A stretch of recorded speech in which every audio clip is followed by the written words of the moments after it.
of the government feels we should amend these ones and make it something we can live with, in as much as the government must collect the money it needs to run the economy. And we expect the National Assembly to do exactly that, because we have delegated our authority to them to represent us on such issues. So I don't think it is too much to ask of them that on such issues, because surely how do you autopopulate my tax returns as a corporate, understanding very well that ETIMS is not applicable in every case. It is practically impossible to do that. How do you tell me that if I have a dispute with you, you have frozen my accounts and you want me to pay, even as we are going through the appeal process of understanding who owes who? Such requirements are very strict, but we must also understand that KRA is coming from a point of experience. These requirements it's making to the National Assembly to allow them, the powers it is asking, it is connected to the responsibility we've imposed on them to collect revenue for us to be able to run the economy. Then they are telling us, for us to be able to collect the revenue, you must give us powers to do this and this and this. It is upon the National Assembly to tell them, well, you're asking for these powers, we are not opposed to it, but we also have a duty to protect Kenyans from some overreach, even from the arms of governments that are supposed to be serving us. So at the end of the day, I'm sure the National Assembly will arbitrate the process. We shall get a finance act that will help the government raise money without infringing on our rights. All right. Still on the finance bill. Yeah. For me, my key takeaways for the finance bill is one, there's a lot of uncertainty. We have several instances where goalposts have been changed, which this year around we are told that this is what the law says. Come the following year, whatever had been agreed upon is now reverted to. It has been mentioned that previously we used to withholding tax. If in case you had not accounted for withholding tax, the only amount that will be due and payable from you will just be the penalties and interest. It just even didn't take more than 2 years. They have now decided to revert back to the old, which definitely ends up to double taxation. We have had instances where the government is thinking of changing the period in which bad debts can be collectible from 2 to 3 years.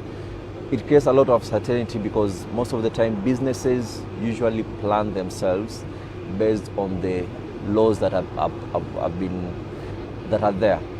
So we need to ensure that as a nation we need to have some sense of certainty on our taxes. There have been propositions to ensure that we don't need to have a finance bill each and every year. We can have it probably 2-3 years, and also trying to think of what other amendments that can be done on a yearly basis. Not much that significantly changes the tax laws, but at least one that ensures that taxes are collected efficiently. Another key thing that I'm also looking forward to in the finance bill and the budget reading is to ensure that there is equality in the taxes. Unfortunately, initially there was a proposition to ensure that the PAYE bands were reviewed. I'm not sure where that proposal went to. Suddenly it has not showed up anywhere. I think some time back, it was last week but one, the president had also mentioned it, thinking that in a bid to ensure that maybe it may come back. So I'm hoping when we will be reading the budget, maybe those are the key highlights that the CS will mention, to see if they can be brought back, because at the moment there's a lot of unfairness when it comes to taxation. We can see majority of the guys also who are employed are actually holding the weight in ensuring that taxes are actually remitted to the revenue authority. So we need to ensure that at least the PAYE bands are significantly reduced. Probably the highest band of taxation for PAYE should come back to 30% as it was before. There should be an exemption at least for the first 30,000 of income that people earn, so as to cushion the low incomes. Last but not least from my end, I'm looking forward to us requesting the national government to come back after every year and tell us and give us a report as to how we were able to spend the funds from the previous year. I think that even the discussion that we were having here before. So we come, the government gives us a budget and says, this is how we intend to spend this money. Can we say that, let's say after the year comes to an end, in August, September, the government comes back and tell us, based on the budget that we had said in the previous year, this was the actual amount, this is how much we collected from the taxpayers, this is how much was spent on X, Y, and Z, to ensure that there's a full cycle of responsibility.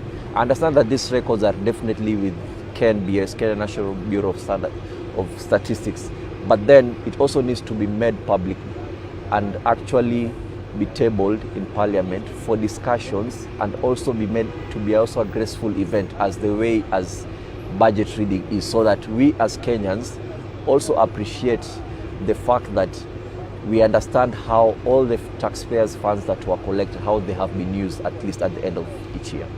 All right, thank you. And now, even as we wrap up, you can give us your closing remark, several seconds each, starting with Gerhard. My closing remarks are very simple. Let's accept the finance bill, but with significant changes. There are several amendments that need to be done away with.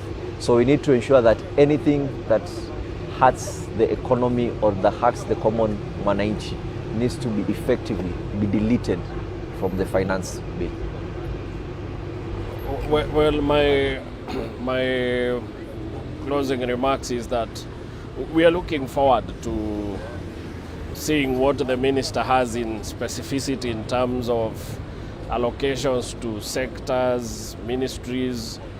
We really look forward to see what kind of breakdown we have, because what we have is a broad, the allocations in broad basis. We need to see it in actual sense, what really is going where, for us to be able even to interrogate the budget and see how the finance year looks like. Right, Wangeshi.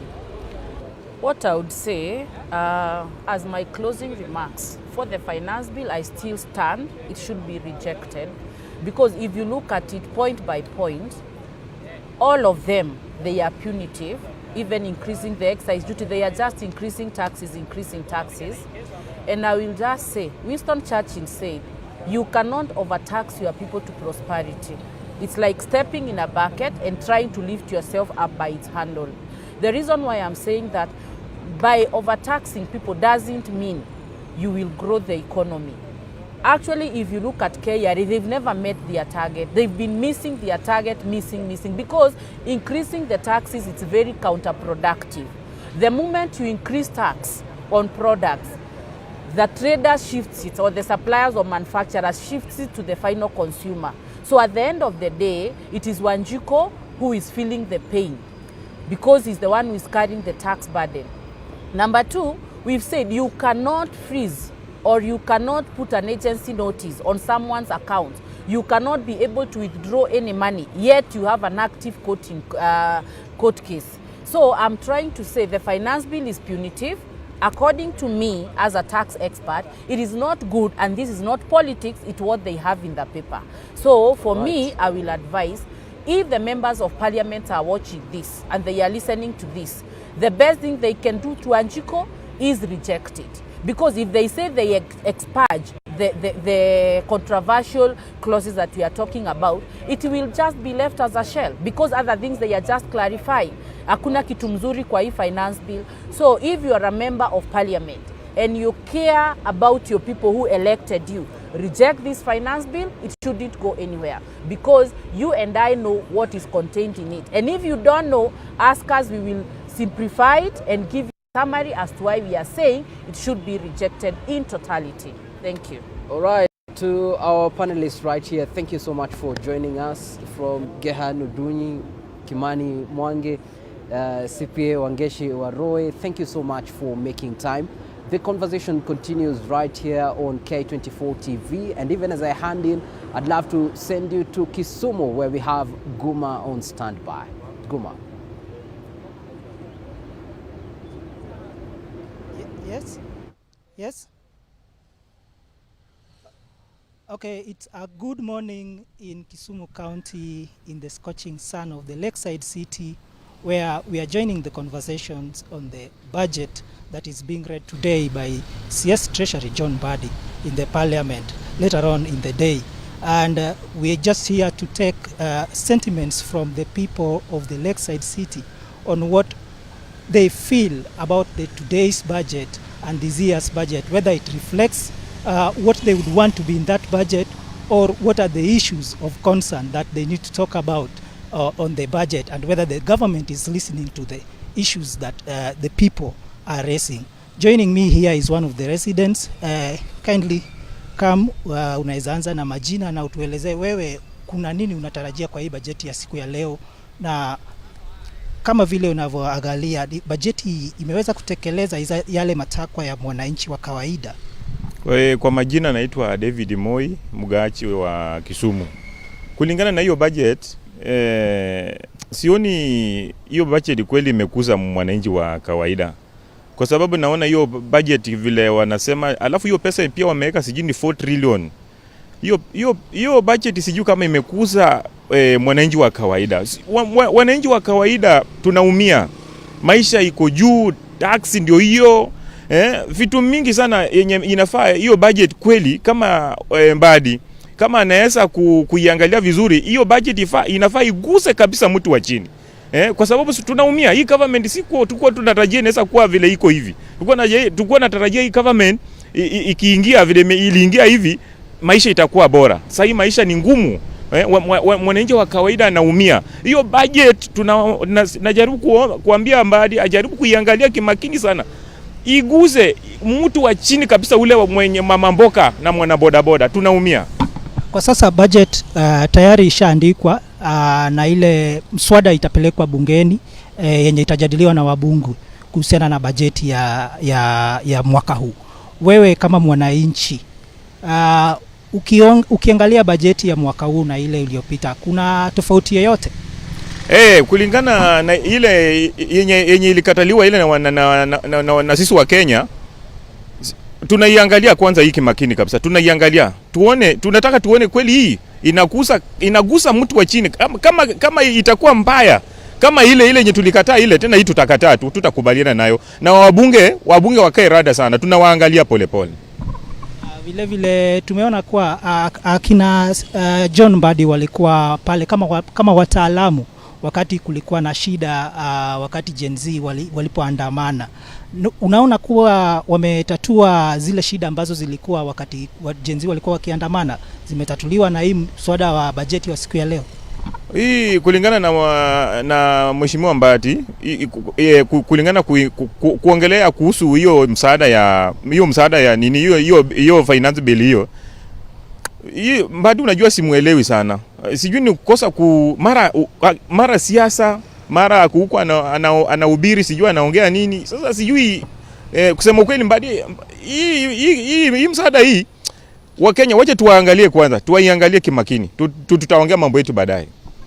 Nini kama Mkenya ungeweza pendelea ipungue katika bajeti siku ya leo? Budget hii yenye naweza kusema kama Mkenya wa kawaida. Hii budget najaribu kuambia Mbadi, hii budget isaidie Mkenya wa chini. Iwe budget ambayo inatoa Mkenya wa chini kwa matope, ngalao awe mahali inafaa kuwe, si mahali ya kulia kila wakati tumelea hii miaka yote imepita. Hii budget aipeleke kwa bunge, iwe budget ambayo ya kusaidia mwananchi wa kawaida. Iuone mwananchi wa kawaida huruma. Sawa, asante. Njoo hapa utuelezee kuwa wewe kama mkazi wa Kisumu, je, una nini la kusema kuhusiana na bajeti ya leo? Kwanza wacha nikutangulie kwa majina. Mimi naitwa Vincent Ochieng, mkazi wa hapa Kisumu. Kwa kweli na kulingana na maoni yangu, hii bajeti sio ya mwananchi wa kawaida. Hii bajeti inatuumiza sana. Na tunasikitishwa kwamba wataalamu walipelekwa wasaidie economy ya Kenya isimame. Ndio hao sasa wanatumia economy ya Kenya vibaya kuikula. Kwa sababu kama Mbadi wanasema wamehusisha umma, public participation. Naona kitu kama hiyo Nairobi. Sasa sijui walikuwa wanatumia mikakati gani watu kutoa maoni yao kuhusu hiyo budget. Kwa sababu hakuna vile utaniambia wewe kama mzazi una budget na shilingi 10,000 ilhali wewe una shilingi 4,000 kwa mkono. Sasa kimaoni yangu Kenya should work within their means. Ndio maana yule mzungu alisema cut your coat according to your suit. Huwezi kuwa na matarajio kubwa na una target, una pesa kidogo na unatarajia matarajio makubwa. 4.8 trillion is much bigger amount. Kenya imai kuwa nayo ina budget hii. Sasa kulingana na mimi, Kenya ipunguze corruption, ipunguze wizi, tuishi maisha mazuri kulingana na mifuko yetu kama wa Kenya. Do you think CS Treasury has stabilized government, what they were intended to do when they were joining government in the broad rates arrangement? I don't think so, because it even wasn't the situation.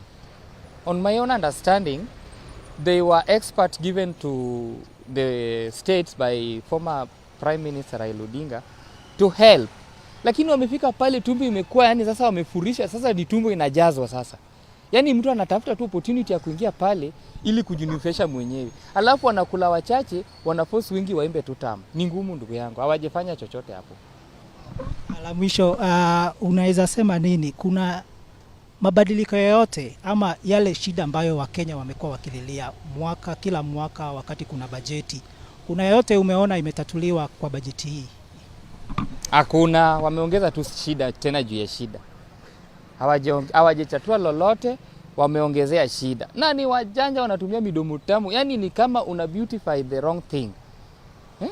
Kitu ni chafu na unapaka nyuma ngongo mafuta ingare.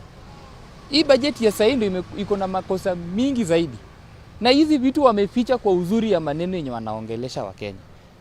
Alafu unasikia tuki-question about the taxes, wanasema hiyo ni propaganda ya opposition. Lakini ni kitu imeandikwa, unasoma mwenyewe ndugu yangu.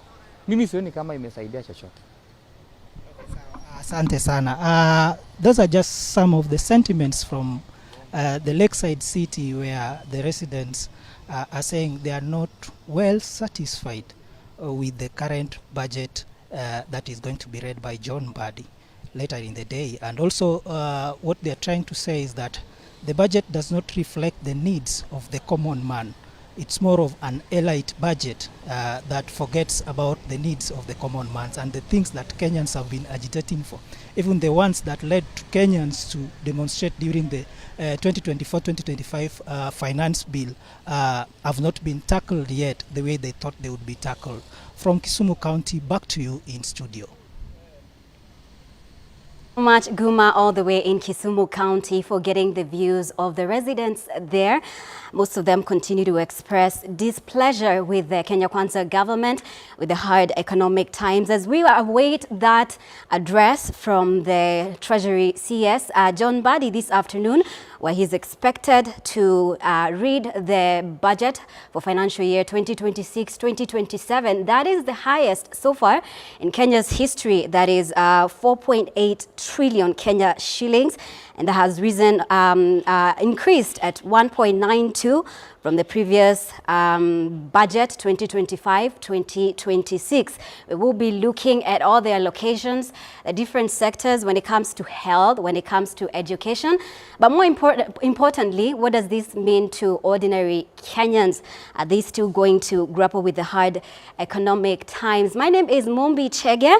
We will continue with this discussion as we await the Treasury CS John Mbadi later in the afternoon to give that address in Parliament. He did give an address earlier where he mentioned a few things, and we are also awaiting his PS, Dr. Chris Kipto, to also address the nation. But as we await all these things, as we look at what KRA hopes to collect or is projecting to collect in the next financial year, we also have to get views from various stakeholders on what their views are on all of this. And with me in studio is the Kenya Union of Clinical Officers, SG, as well as CEO George Gibore, who is here with us. Asante sana for being here with us, Gibore. Asante. We also have CPA Andrew Makaku Mulogoli, who is the audit manager and ISPAC member. Asante sana, Andrew, for being here with us. Thank you so much. Yes, before we get into the nitty-gritties, the numbers, and of course, Gibore, I know you're very interested in the health sector and breaking down how those numbers look like. We just want to get your thoughts on this budget, it is an increase, from the previous budget, 1.92 increase. What are your thoughts, Gibore? Thank you very much, Mumbi, first for inviting us to discuss this crucial document. I think this is one of the key determinants for any growth of any country or any progress. I think when we are here today, when I look at the projected figures, and I'm looking at what the biggest win in this budget, I can see where education is going to get around 781.4 billion, and agriculture 20 billion. Those are the key industries which are followed again by the digital transformation that we expect, because the country need to continue to its trajectory to transformation. So as a healthcare practitioner, also interested to find that we are not even among the three. We are below, probably around number 7 there in terms of what has been allocated. And a health country is actually our health. Our health determines a health country. Right. So to that extent, I think we'll be interested to get to see in terms of what has been projected now. The global figure of the increase in terms of the budget from what we had last year, really for me is not a big problem. The biggest problem is the value addition to our livelihood, Right. and to ease the burden that Kenyans are experiencing. That's what the focus will be, that when we are now and probably having an expanded budget, what kind of value addition are we going to do? Economical factors that are going to say, like, yes, we are considering to increase our economical space in this manner so that we can reduce the burden that now we are pushing to Kenyan. And more specifically, I speak for the civil servant who are more of the majorly burdened with the current economical issues. Right. Thank you. Your views, Andrew, coming from a financial expert's perspective, what do you make of this budget and it having increased by 1.92 from, last financial year's budget? Thank you, Mumbi, for this opportunity so that we can interact with Kenyans and dissect these numbers as they are. The budget as it is, there is an increment of about 1.9 billion, and of importance to me is the effect Kenyans are going to feel. Right. And that common mwananchi, the mama mboga and boda boda, if this budget is going to favor them. Specifically, the industry we are looking at, the health sector. Right. In terms of thematic areas that the Kenya Kwanza government prioritized, health as one of the area was considered most. And therefore, we'll be looking at the key areas in terms of increment, that take home, and what we are losing in terms of prioritizing Kenyans in terms of health sector. Of course, other areas have been covered. There are areas that have been fully funded. So we'll be dissecting to see, was this or is this the priority for Kenyans? So for me, if you look at globally, we'll be looking at some of the treaties the Kenyans signed back in 2001 on where we need to achieve in terms of health sector. What percentage in terms of total budget we have achieved so far, and are we heading to the right direction? Thank you. Thank you so much. Gibore, does it make sense to reduce the health budget? The previous financial year, it was at, it's actually been increased, but there are some aspects that if you look at medical services, it increases by 8.81, that is 132.97 billion. If you look at public health and professional standards, increase by 17.08 to that translates to 42.56 billion. But now the main issue, if you look at what has been allocated to primary health care, do you think it's adequate what it's been allocated? That is 8.68 billion, for instance. I think I need to be very clear in terms of this issue because that's my area of interest, and when you look at it, there is an indication of additional money being put to health. The biggest question is, does it commensurate to the need that we have in the health sector? And what are the key factors that inform our budgeting in the health sector? We are grappling with the number of healthcare workers that we need. We do not meet the international standard. We have what we call we have the measures in terms of the healthcare workers ratio to patients. We are way below the WHO recommendation. And if you look at it, is that this national government, when they were coming in place, they pledged to employ 20,000 healthcare workers. Has that been implemented? I think it's a vehemently right answer is no. We have not done that. And we still have facilities that do exist without a single healthcare worker. Majority of them operating below minimum requirement. And that's to mean then we have one of the biggest gap in terms of the human resource. Do we have now the priority? I think I have had some of the discussion which are not very clear, which I believe that as the representative of the healthcare workers, we should be asked for our opinion, because whenever we are giving our opinion, they are most of the time not considered because of their own reason. The priority area being the health sector, we expected that we need to look into some of the policy that we have adopted, and we use those to inform our budgeting.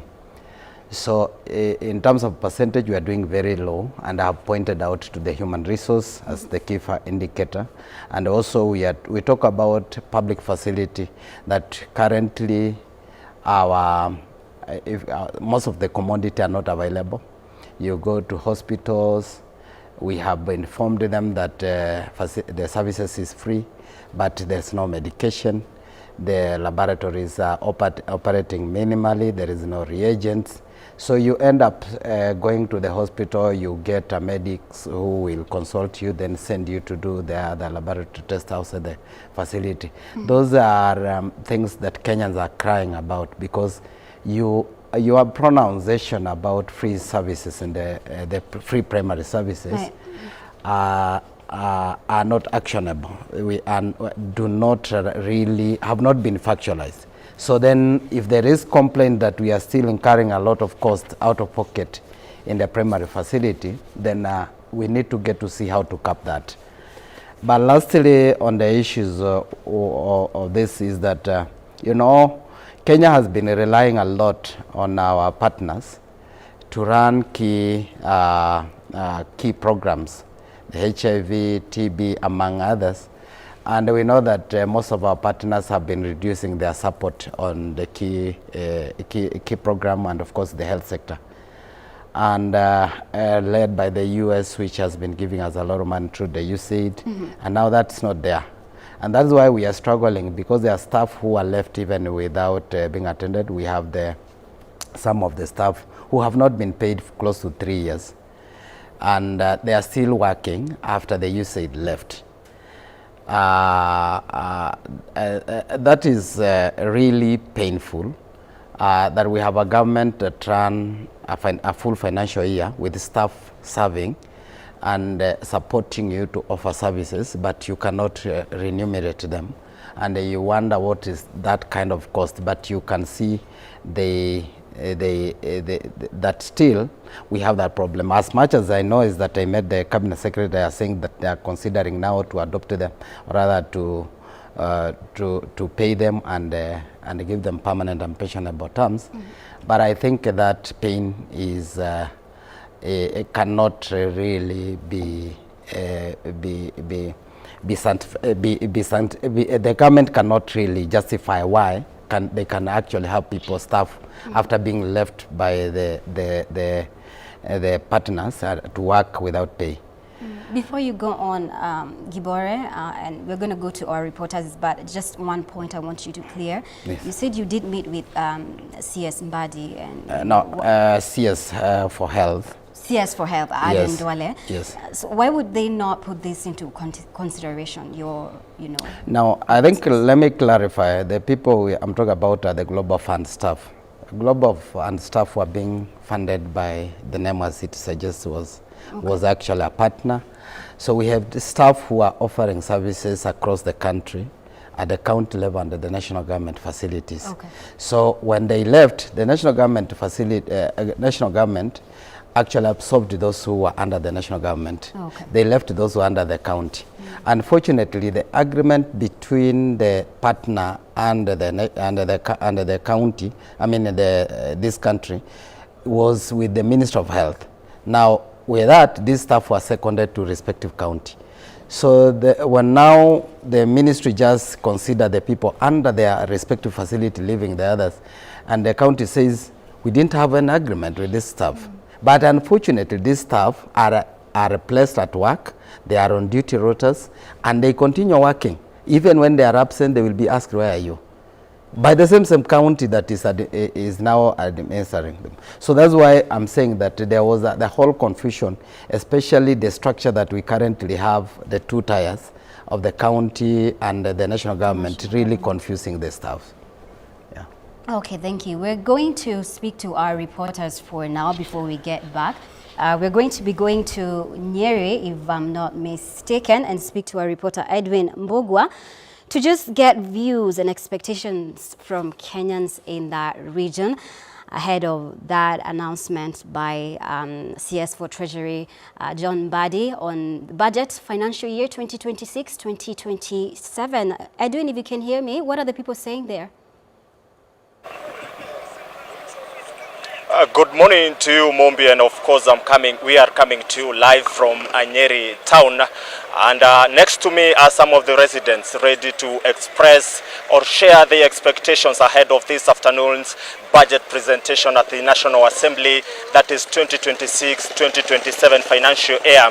And of course the CS for Treasury, that is John Mbadi, is expected to table a whopping 4.8 billion budget, which is turns up to be the largest or the highest budget to have ever been presented since independence. Of course, this is coming amid concerns by Kenyans over a number of issues, one of them being the what they term as high taxation, and of course they have been calling on the government to ease the burden of the cost of living. And now, without taking much time, I would like now to engage some of them to get to hear what they have to say ahead of this afternoon's budget presentation. Karibu sana ndugu yangu, tuanze kwa jina lako. Bajeti ya trilioni 4.8 itakuwa inawasilishwa katika bunge la kitaifa siku ya leo. Mwanzo unaizungumzia vipi bajeti hii? Kwanza majina naitwa Paul Dhoita, mimi ni mkaaji wa Nyeri na wodi ambayo inaitwa Kamakwa. Kwanza ningetaka kuzungumzia juu ya mambo ya afya. Tungetaka serikali iangalie ama budget ile inazuruhisha iwekwe pesa nyingi za mambo ya health. Tena iangalie mambo ya shule kwa masomo. Sababu tunasikia mambo mengi inaenda kobo.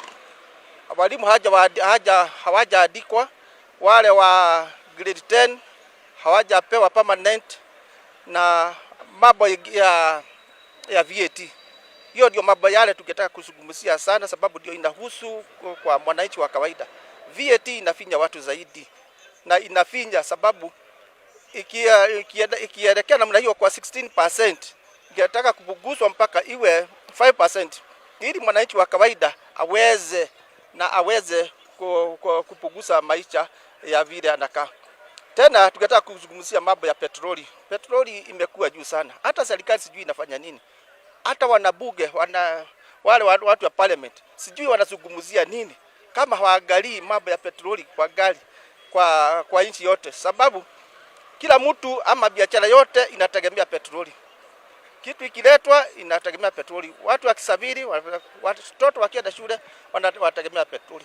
Kwa hivyo mambo ya usafiri ndio inaelekeza hii Kenya katika njia ile inaendelea. Lakini petroli ikienda juu hivi, mambo yatazoroteka na mambo yatakuwa baya sana kwa kila mtu. Kwa hivyo tungetaka hiyo mambo kwanza iangaliwe, sababu watu wanakufia kwa nyumba. Na serikali inaangalia. Hawa watu wengine ambao wameandikwa na serikali wako na pesa nyingi na hawaangalii watu wa kawaida wale wako kwa kijiji. Kwa hivyo tungetaka mambo ya iangaliwe sana kwa hii budget, ipunguzwe na pesa, kwa sababu kuna watu wengine wanaitishwa 8,000 kwa mwaka na wengine ni kina mama wakogwe, wengine hawajiwezi. Kwa hivyo tungetaka hiyo mambo yaangaliwe ili budget iwe sawa, lakini tena isikuwe chini. Tena tukienda kwa mwezi mwingine tusikie pa supplementary budget imewekwa tena. Hiyo ndio inaumiza mambo ya kila mwananchi. Na asante sana. Nizungumza na mwingine hapa kwa kifupi tu. Tuanze kwa jina lako, tueleze matarajio yapo ni yepi adhuhuri ya leo, na ungetaka pengine sekta zipi ziweze kupatiwa kipaumbele katika bajeti hii? Nikianza kwa majina, naitwa Madhenge, mwanabiashara hapa Nyeri. Mimi nitaka kuzungumzia mambo matatu tu ya afya, mambo na shule na mambo na security. Hizo mambo tatu, uti wa mgongo wa Kenya wananchi tunajua ni mambo na afya. Hiyo tunataka kuzungumzia. Hiyo kwanza budget, hiyo iko pesa mingi, mambo na masomo, pia security. Hiyo itaguza mwananchi wa kawaida. Hiyo yote wakiguza mambo na afya, wameguza mwananchi wa kawaida na mambo itakuwa sawa. Haya, wakiguza mambo na security, mwananchi wa kawaida atakuwa na security, atafanya biashara yake bila wasiwasi. Ikiguza ile ya masomo iko sawa. Hiyo ndio nataka wazungumzie. Haya, na asante sana. Kwa kifupi tu tueleze, unahisi kama bajeti ya mwaka huu itakuwa ikiangazia kilio cha Mkenya wa kawaida? Kwa majina langu mimi naitwa Samuel Kagenyo na mimi ni mkaaji wa hapa Nyeri. Mimi napiga biashara kwa taxi. Sasa mimi ningetaka serikali ituangalilie kwanza mabarabara. Ukiangalia na huku kwetu na huku sehemu ya Tetu kuna barabara zilikuwa za uhuru na ilikuwa imeanzia. Sasa ndio unaonaga wanaleta matinga, budget ikisomwa inaletwa baadaye inaondolewa. Sasa mabarabara vile Uhuru aliacha siko vile. Na ningetaka MP wa huku kwetu Nyeri atuangalie Maina, atuangalilie. Haya, na asante sana. Mwingine tu hapa kwa jina lako, kifupi tu, bajeti hii ndio kubwa zaidi kuwahi wasilishwa katika historia ya Kenya, trilioni 4.8. Unahisi kama kwamba itaweza kurahisisha mzigo wa gharama ya maisha kwa Mkenya?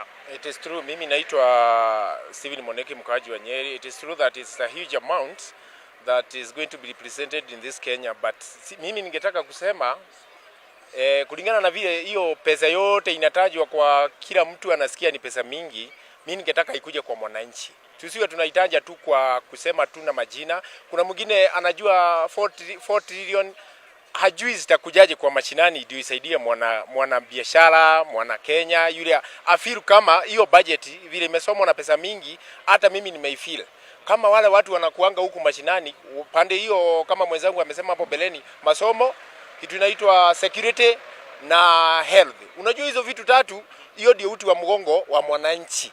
Sasa hiyo kitu ukiguza hiyo kitu, kila mwananchi atakuwa ana feel kuna kitu inaendelea. For example, saa hii watoto wanagoma, unasikia wengine wanaambiwa wanalipishwa pesa na wako attachment. Sasa hiyo kitu inaudhi hata watu, hata wazazi wanafeel hiyo kitu imewafinyilia. Ndio watoto wanahisi kuna maneno inaenda vibaya, sababu hata wazazi wao wamefinyiliwa na serikali, wanaona ni serikali. So mimi ningetaka hii serikali hiyo pesa ilete mashinani, kila mtu afeel kuna budget imesomwa pesa mingi na inaguza kila mtu. Haya, na asante sana Mombi. As we've heard, those are concerns and sentiments from locals from this particular town. We'll keep our tabs on as the program continues. We'll continue speaking to more residents as the Kenya awaits how the CS4 Treasury, that is John Bandi, will outline how the government will raise and spend the 4.8 trillion Kenya shillings. From Nyeri County, I would like us now to cross over to Mombasa to my colleague Boniface Musangi. Naam, shukrani sana basi Mbugua kutoka kaunti ya Nyeri. Nimeweza kusikia wakazi katika kaunti hiyo basi wakiweza kudadavua kwa kina kuhusiana na bajeti hii ambayo yakadiriwa na wengi takriban trilioni 4.8 hivi, ambayo imeweza kuwa juu zaidi ikilinganishwa na ile bajeti ya trilioni 4.6, na ni hali ambayo wengi wanaisubiri kwa hamu kuweza kuona waziri wa masuala ya fedha John Mbadi atakuwa na yapi atakapofika pale bungeni kuweza kuweka wazi kile alichonacho kwa Mkenya. Ila Mkenya basi yeye anaweza kusisitiza ya kwamba basi anahitaji unafuu tu wa maisha, hivyo basi kuweza kuishinikiza serikali kupitia bajeti ya mwaka 2026-2027 iweze kuwa na unafuu katika maisha yake. Bila kupoteza wakati nitaweza kuongea na baadhi ya wakazi hapa kaunti ya Mombasa tu. Watuambie pengine kauli yao ni ipi kuhusu swala zima na mchakato mzima wa hii bajeti. Tayari maoni yalitolewa, bajeti inaenda kusomwa siku ya leo na waziri wa fedha John Mbadi. Unazungumzaje kuhusiana na hii bajeti wewe kaka?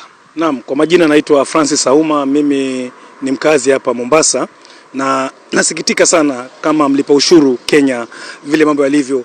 Sisi kila kukicha serikali haijali sana wananchi, bajeti wapandisha mapesa pesa nyingi sana kana kwamba tuna overspend, pesa zinaenda tu kwa education, na education yenyewe pia ikienda inaenda kwa mambo ya salary, unapata mambo ya entertainment, afcon, mambo gani. Mimi naona hii ngiribagoji kuchezeana tu watu wazima, sisi haifai namna hiyo. Sisi tunasema kuwa tuna overweka pesa mingi na itaumiza mwananchi wa kawaida. Maisha magumu, uchumi mgumu, na Mbadi na serikali yake akina Ruto hawajali. Wao watabunge pia hawajali. Hao bora tu mambo yao yameenda na wanapandisha pesa ile ya juu. Hii itaumiza wananchi wa kawaida, na sisi kama walipa ushuru tunaumia zaidi. Kwa hivyo tunaona hapa ni viaka, hapa tunaona ni kuumizana, kudhulumiana tu, kwa sababu nyinyi ndio viongozi ambao mna nguvu ya kupitisha bajeti hii.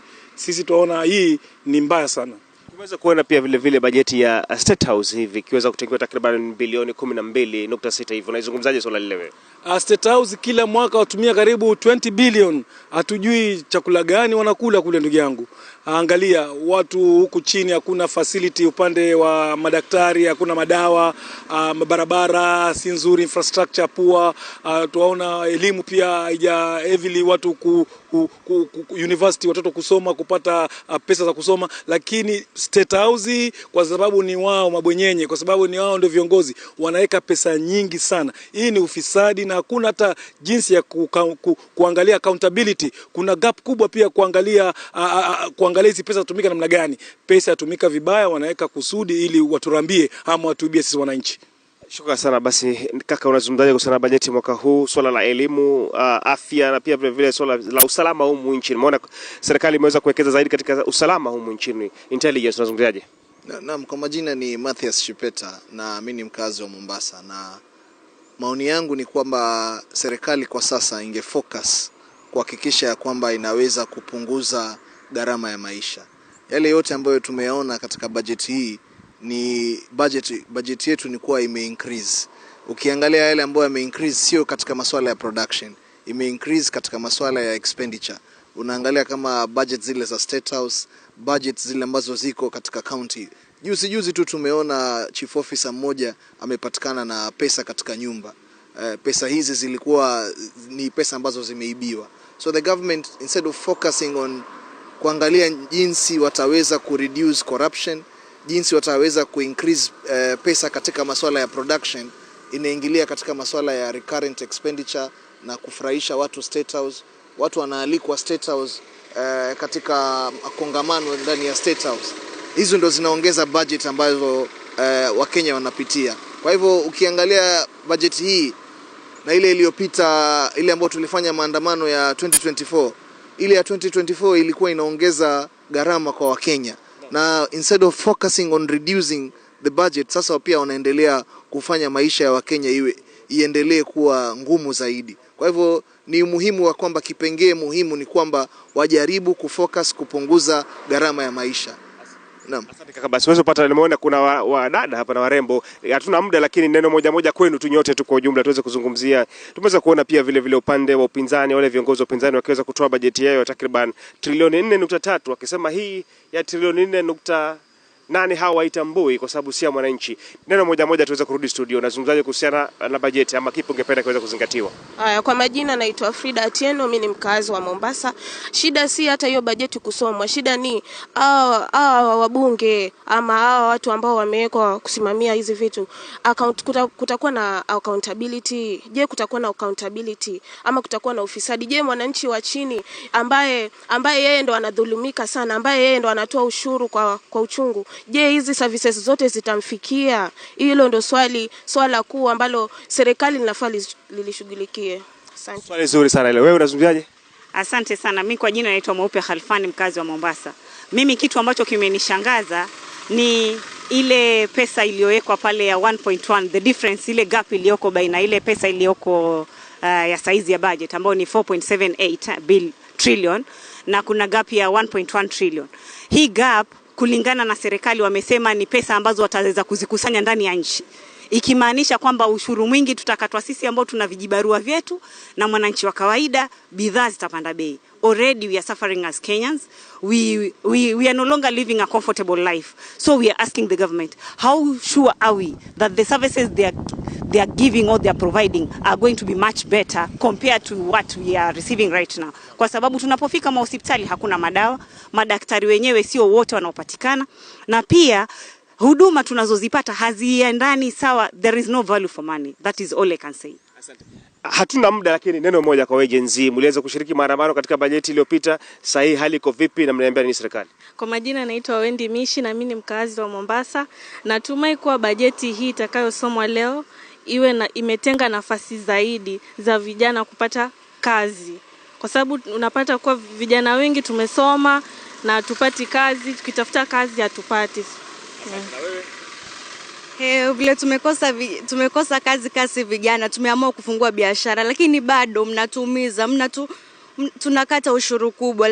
Tunawaomba tu mtuie radhi na mpunguze tu ushuru kwa sisi wenye tuko na biashara ndogo ndogo. Basi ni wakazi hawa katika kaunti ya Mombasa wakiweza kutoa kauli yao kuhusiana na bajeti ambayo inasubiriwa kuweza kusoma ya mwaka 2026 2027. Basi wamezungumzia swala la ushuru, wakisema ushuru uweze kuzingatiwa na kupunguzwa, na pia vile vile masuala zima ya bajeti, sekta ya elimu kuweza kupewa kipaumbele, sekta ya afya amesema SHA hadi kufikia sasa bado mambo ni sege mnege, hawapati huduma ya afya bora. Hivyo basi wameweza kuisinikiza serikali kuweza kuhakikisha basi inazingatia masuala yote yanayoathiri wananchi na kuimarisha uchumi. Kutoka kaunti ya Mombasa, jina langu naitwa Boniface Msangi, kwako studio.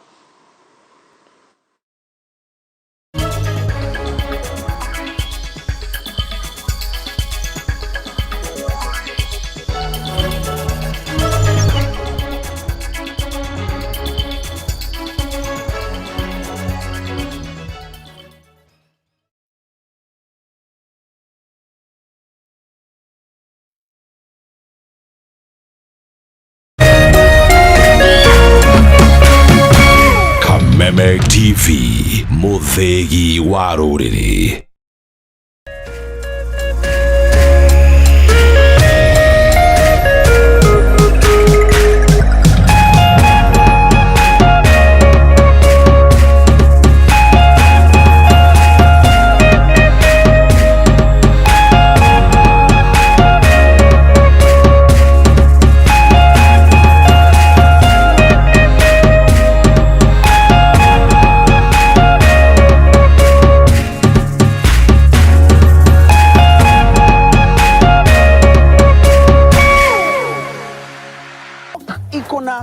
Selenium inalinda immunity kama bouncer, na iko na vitamin B1. Unaingia shift leo, unatoka kesho na nguvu. Hewa yote, wet fry, dry fry, stew, kama fuel ni pork, focus ni pork, boost ni pork. Jipatie power na Farmer's Choice Pork. Ni pork safi, life safi. Karibu! Leo pork ni poa kuliko mpoa wako na haikughost. Hii iko na protein safi. Unaanza na 4-pack, unaamka na 8. Hii imeenda. Pork iko na selenium, inalinda immunity kama bouncer, na iko na vitamin B1. Unaingia shift leo, unatoka kesho na nguvu. Ingia utoke na testimony. Pewa yote. Wet fry, dry fry. Stew, choma. Fuel ni pork. Focus ni pork. Boost ni pork. Pork power. Pork safi. Life safi. Wananiita Professor Power. Ukisikiza wengine utachanganyikiwa. Jipatie power na Farmers Choice Pork inayopatikana kwa stockist, butchery au supermarket kote nchini. Farmers Choice Pork ni pork safi, life safi. This June, step into a bigger entertainment experience with more to love on Us. We're talking more drama, more action, more unforgettable stories, all waiting for you. All hands on deck. We're opening up our world of entertainment so you can view more. Good job, partner. This June, pay for your current DSTV subscription and we'll upgrade you at no extra cost.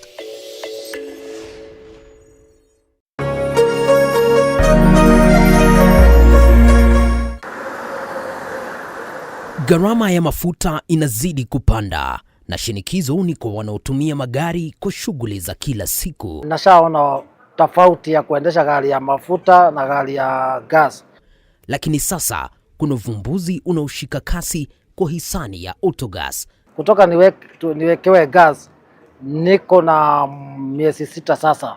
Na kutoka nianze kuendesha gari ya gas naona iko na faida kubwa sana, manake gas ni nusu ya mafuta. Magari mengi yakiacha petroli na dizeli na kuhamia kutumia gesi.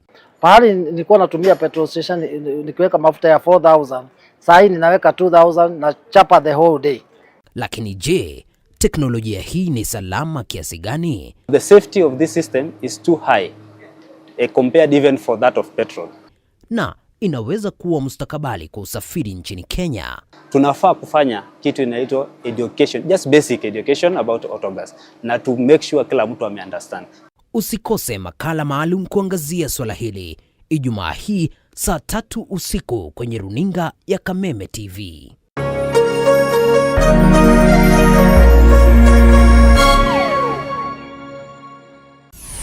Why wait for fun? K24.digital brings you 24/7 entertainment. From the pitch to the playlist, from celebrity gossip to the memes you love. We're not just news, we're your non-stop ticket to everything cool and trending. So get in the know. K24.digital. Follow the buzz 247.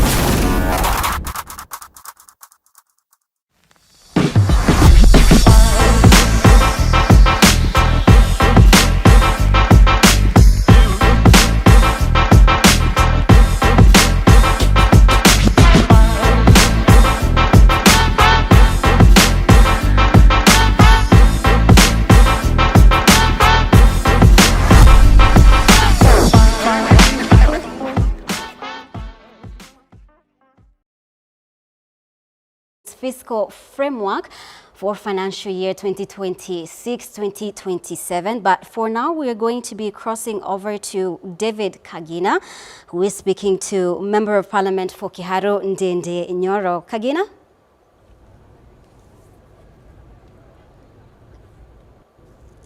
Well, indeed, Mombi, still outside Parliament buildings. The day is now getting warmer. Ongeza kidogo. Manaweza ongeza kidogo. Member of Parliament Ndende Nyoro, who has been at the center of the conversation on matters budget at the national level. Welcome very much to K24. Thank you very much. And maybe to start you off with a climax. The budget is standing at 4.8 trillion shillings. You think you can reduce this by at least 100 billion? Yeah. How? It's actually more than 100 billion. What we need to look at in terms of the reductions is first of all to see what are the priority areas, and especially those which that touches on the people of Kenya directly. And then which are these other allocations that do not necessarily touch on the service to the people of Kenya. So it's very easy to cut 100 billion Kenya shillings, and that was my proposal. And especially as by that time we were looking at having some money to go into reducing fuel prices. One is that all the money is allocated into foreign travel. Foreign travel meaning government officials going to benchmarkings and going for tours abroad. There is a colossal amount of money that we can reduce from there. And here I mean the executive, the judiciary, and also us in terms of the legislature. The second thing is that you must have seen in news, on news yesterday, that the big offices in Kenya, and especially spent around 2.6 billion shillings in 6 weeks outside of the law, actually, outside of what was already appropriated by Parliament, meaning that a lot of budget is being concentrated on the big offices. And basically, now being 2026, your guess is as good as mine, that we can reduce a lot of money budgeted already for campaigns. Campaign money is usually budgeted for in the big political offices, but also in other confidential votes, which we can reduce and reallocate that money into priority areas, which we may talk about later. There is the issue of debt. While the budget stands at 4.8 trillion, then what is anticipated in terms of revenue is around 3.6 trillion, leaving us with around 1.14 trillion in deficit, fiscal deficit. Is this sustainable? Is this something that you would reflect in your alternative budget? The biggest existential threat that faces our country today is debt. And without actually even shifting blame to anyone, we need a retrospection as a country. And we need to be very serious about how we handle this issue. Because failure to do that, we are going to have a situation that will affect everyone. We have seen in the previous years, countries, and especially in Africa, one being Ghana, Senegal, we have seen them going into a fiscal cliff. For example, in Ghana, they had actually to default, where, for example, you've bought government instruments, and the government tells you to take a haircut. Haircut meaning that you, even if you had bought a board of, let's say, 1 million shillings, the government forces you to reduce it in a unilateral manner. So currently, the debt in the country starts at 13 trillion Kenya shillings. And we are borrowing now, currently, what is called a fiscal deficit of 5.5%, 5.3, 5.5% in this budget.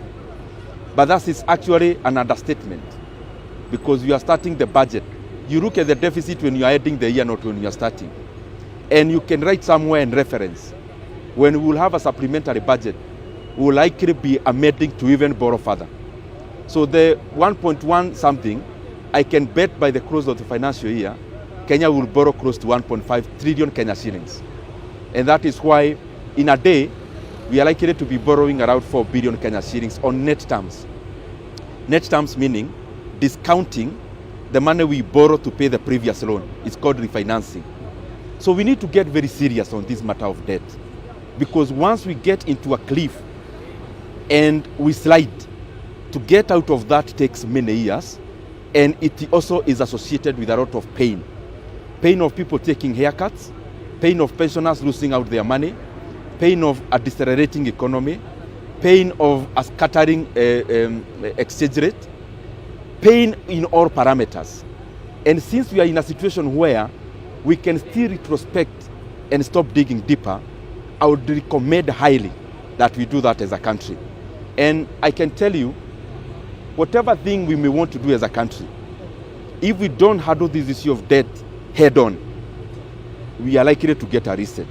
And part of the solution that I've been thinking about, because I've taken a lot of time also to look at which are the interventions that the country should do so that we don't find ourselves in a very dire situation. Our country is, the formality of our workforce is only 15%. Out of all the working force of around 20 to 22 million Kenyans, only around 3.2 million work officially, in official jobs. It tells you our economy is more or less informal. So we need to do something about formalizing our economy. But more importantly also, number two, we must do a fundamental rejig, a fundamental change on the trajectory of our economy, and especially giving a lot of weight on the productive side, namely manufacturing, that which has a bit more quality products. But also, the last thing that I can give, the silver bullet we have as a country is something called mining. Kenya is blessed with a lot of minerals. And it will be very wrong if we put political patronage in this issue of minerals, where us as leaders, we also want to be the ones taking over this kind of natural resources. We need to have a very straightforward mining policy, attract huge farms that do mining, because countries are not run through wealth. Countries are run through revenue, and revenue comes from income. So we need to look at the wealth that we have. How can we make this wealth that we have become income? But when you reference debt, there has been even a discussion in the House itself where the argument was you were the chair budget committee when Kenya rather recently started acquiring debt to that level. You know, you are here in Parliament now, and if you look at the standing orders of Parliament, this is something that I keep on taking the load for the other committees. I used to be the chairman of Budget Committee. There is a committee called Finance and National Planning, which deals with taxes, finance bill, and all the rest. And there is a standalone committee called Debt and Privatization Committee. And that is the one that deals primarily with debt. So maybe out of my nature of having been outspoken, I have been carrying even the load, and I've been answering the questions which should actually be asked to the relevant committees. Budget Committee only deals with expenditure. There are other standalone committees. One that deals with taxes and finance bill, the other one that deals with the debt. I have had many places because I think Parliament never took time to also do public participation to the people of Kenya in terms of what we do here. Some people also may confuse that finance bill is done by the Budget Committee, which is ostensibly so. But I think where we are as a country in terms of debt, it doesn't matter where you stand. Whoever has any opinion that could help must be welcome. Because it doesn't, when Kenya scatters, it doesn't matter where you stand or where you are. So that's why we need a concerted effort in looking at this particular issue of debt. Even as we wind up, before I release you, what would you say is the undoing of what we're anticipating to be hearing today being presented as the highlights of the budget? Thank you very much. You know, previously, before the new constitution, we used to read budgets. So what we do now is highlights. So what is in the budget is already known. And